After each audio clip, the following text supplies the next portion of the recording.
Olá, Vitor Ferreira, Caminhando com Cristo, a nossa reflexão para esta quinta-feira. Jesus e as profecias apocalípticas, né? Se nós formos lá no livro de Mateus, no Evangelho de Mateus, no capítulo 24, em especial nos versos 32 e 33, nós vamos ter lá o capítulo, de modo geral, 24, um dos sermões mais conhecidos de Cristo, que está relatado neste capítulo. O assunto é o segundo advento de Cristo, e isso interessa a igreja, desde o momento em que foi proferido esse, até os dias de hoje. Apesar de o tema imediato desse discurso ter sido a queda de Jerusalém, estava se referindo aí no caso à queda de Jerusalém, o assunto está ligado a um outro muito mais amplo, muito mais significativo. A queda de Jerusalém se torna um símbolo do mundo antes da segunda vinda de Cristo. Foi simplesmente um símbolo. Jesus começou com a descrição apocalíptica do futuro, com os eventos que iriam suceder durante a vida dos discípulos. Interessante. Em suas advertências, Cristo enfatizou dois aspectos, basicamente: a necessidade de buscar um lugar de refúgio ou segurança para evitar morte ou sofrimento desnecessários como resultado do ataque militar contra Jerusalém. E não haveria tempo suficiente para recolher pertences pessoais. Essa demora poderia ser fatal, né? Então, a pergunta dos discípulos que eles fizeram no decorrer do capítulo, você leia o capítulo lá, né? A pergunta deles envolve um aspecto escatológico, ou seja, do fim dos tempos, né? Abrange o tempo do fim. A expressão consumação do século, na língua grega, entre outros significados, aponta para o fim da presente ordem, isto é, o fim do mundo, né? Esse significado parece se encaixar bem no contexto de Mateus capítulo 24.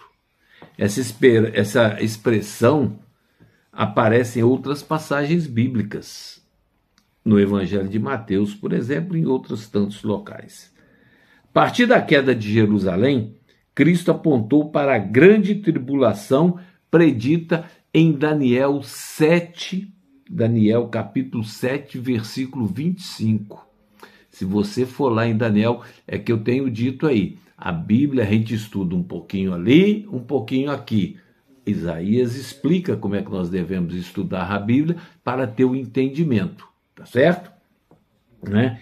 Essa tribulação indica o período dos 1260 anos, basicamente de 538 a 1798, tá? Esse período, né? Onde ocorreu a perseguição à igreja, né?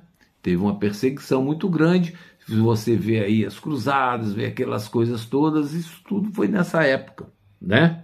Então, Jesus, nesse capítulo, ele fala sobre os sinais da volta de Cristo e mostra que devemos manter viva em nossa mente a promessa de sua vinda, porque Jesus prometeu voltar. Ele deixou o Espírito, né? Espírito Santo, o nosso Consolador, que nos corrige, nos guarda, mas ele disse, eu vou voltar, né? E o cumprimento dos sinais, como foi também predito por Jesus, serve para fortalecer nossa fé nas promessas e aprofundar a conexão com a realidade da sua segunda vinda. Nós devemos estar atentos. Nós estamos caminhando para o fim dos tempos. Isso é bíblico. Se você analisar todas as profecias bíblicas, elas se encaixaram perfeitamente, bateram dia, hora e mês, tá? A mais longa, que é a profecia das 2.300 tardes e manhãs, que são 2.300 anos, né? Encaixa direitinho. Nós podemos estudar isso lá em Daniel. Você fica impressionado, matematicamente em cima, tá? Então, o que nós devemos? Devemos crer na volta de Cristo. A segunda vinda de Cristo é a bendita esperança da igreja. O grande ponto culminante do Evangelho. Será o evento mais espetacular e extraordinário do mundo, jamais visto, possível de se imaginar. Jesus não vai pisar na terra, né? Ele vem, não pisa, os anjos vão. E aí você vai lá e vai ver o que vai acontecer. Por exemplo, se você for lá em Tessalonicenses, na segunda carta do versículo, do capítulo 4, você vai ter algo informando lá o que acontece com os mortos salvos, os mortos vivos, né? O que acontece com quem está vivo. Está tudo explicado na Bíblia. Foi uma carta que Timóteo escreveu para os tessalônicos, explicando porque eles estavam preocupados, né? Porque estavam gente boa morrendo, aquele negócio, e nada de Cristo voltar. Então ele faz a explicação desse tópico, que é muito interessante, né, de analisarmos, tá? Então, veja bem, é muito importante essa análise, inclusive para aqueles que estão hoje. Por exemplo, eu perdi um tio, né? E isso serve de refrigério, né? A gente fica com mais tranquilidade, com mais amor, com mais vontade de viver, né? E eu disse, 1 Tessalonicenses, você vai lá e lê do capítulo 4, versos de 13 a 18, tá? Cremos que Jesus morreu e ressurgiu, assim também cremos que Deus tornará a trazer com ele todos os que dormem em Jesus. Os que morrem estão dormindo no pó da terra. A Bíblia diz isso, tá? É o sono profundo.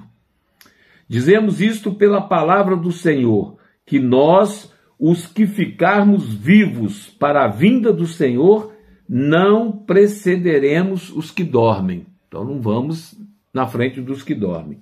Pois o mesmo Senhor descerá do céu com grande brado, à voz do arcanjo, ao som da trombeta de Deus, e os que morreram em Cristo ressurgirão primeiro. Depois nós, os que ficarmos vivos, seremos arrebatados com eles nas nuvens, para o encontro com o Senhor nos ares, e assim estaremos para sempre com nosso Senhor e Salvador Jesus Cristo. Portanto, Paulo alerta, né, ao pessoal lá: consolai-vos uns aos outros com essas palavras, que quem está morrendo não vai para o inferno, não vai para o purgatório, vai para lugar nenhum.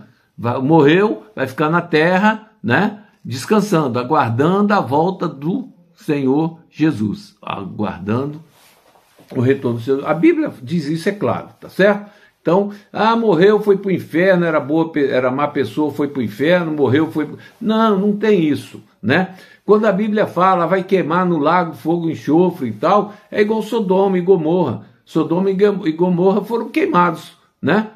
Tá? Estão queimando lá? Não estão, já acabou. É qualitativo isso, tá? Quando fala, é que vai ser extinto, não vai sobrar nada. É igual fogo em palha, né? Botou fogo na palha, aquilo acabou, não tem mais nada, não se fala mais nisso. E é por isso que nós vamos ter 1000 anos no céu para entender tudo que aconteceu e que nenhuma lágrima mais nós vamos precisar derramar. Que Deus possa nos dar o entendimento da sua palavra, possa nos dar força e possamos nós buscarmos, através do Espírito Santo, o estudo da palavra, levando nossa família junto para que possamos sair do Egito com toda a nossa família, né? Como Moisés fez lá no passado, né? No Êxodo. O faraó disse, pode ir você, mas deixa seus filhos. Ele falou, não, vai todo mundo ou não vai ninguém, né? Então vamos todos. E para isso precisamos o quê? Crer em Jesus Cristo como único e suficiente Salvador. Ponto. E vamos estudar, obviamente que vamos ter outros entendimentos, outros assuntos que nos levam a uma reflexão mais aprofundada. E é isso que eu desejo para você. Estude a palavra do Senhor.